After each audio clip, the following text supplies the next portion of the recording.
یہ ارشاد فرمائیں کہ قربانی جو ہے وہ کس کس پر واجب ہے؟ قربانی صاحب نصاب مسلمان پر واجب ہے، جبکہ وہ جو ایام نحر ہیں ان میں مسافر نہ ہو۔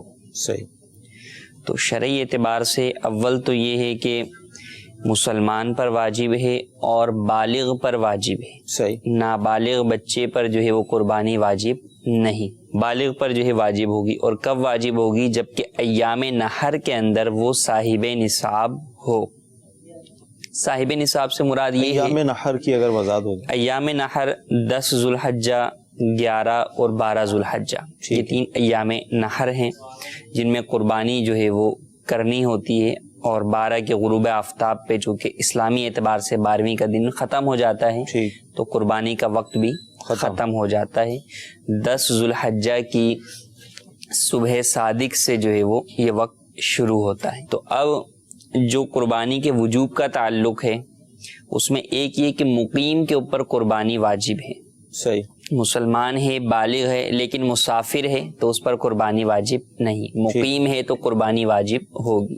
نصاب کے اعتبار سے یہاں 2 باتیں خیال رکھنا ضروری ہیں۔ ایک نصاب ہے زکوٰۃ کا، صحیح، 7.5 تولہ سونا اور 52.5 تولہ چاندی۔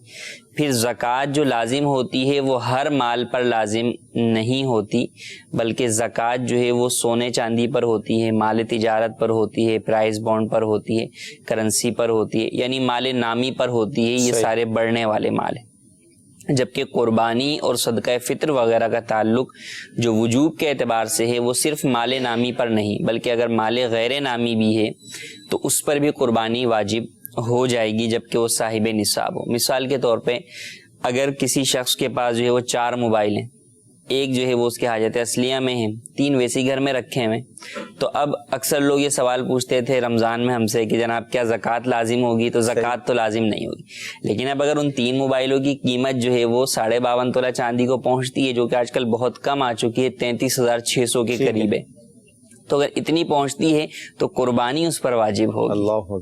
اسی طریقے سے صدقہ فطر بھی اس کے اوپر لازم ہوا تھا۔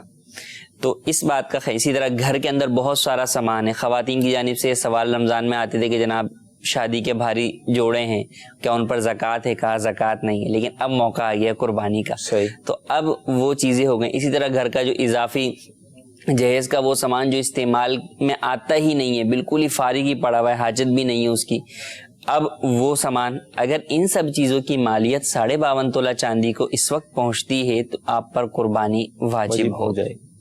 تو ان باتوں کا خیال۔ اسی طرح گاڑیاں ہیں، زیادہ گاڑی ہے، ایک گاڑی استعمال میں ہے، ایک زائد ہے۔ اسی طرح گھر ہے، گھر سے متعلق سوالات ہوتے تھے کہ جناب کرائے پر گھر دیا ہوا ہے یا کرائے پر نہیں دیا ویسے خالی پڑا ہوا ہے، تو کہا زکوٰۃ نہیں ہے، خالی پڑا ہوا ہے۔ تو کرائے پر بھی ہے تو مالیت پہ نہیں تھی، صرف کرائے پر تھی، لیکن اب جب قربانی کی باری آئی ہے تو اس صورت کے اندر وہ گھر اگرچہ خالی پڑا ہوا ہے یا جو ہے وہ گھر جو ہے وہ کرائے پر ہے اور اسی سے اس کی آمدن نہیں ہے بلکہ ذرائع آمدن اور بھی ہے، تو اب اس صورت میں گھر کی آمدنی کو نہیں بلکہ گھر کی مالیت کو دیکھا جائے۔ اگر مالیت نصاب کو پہنچتی ہے تو اس صورت میں قربانی واجب ہوگی۔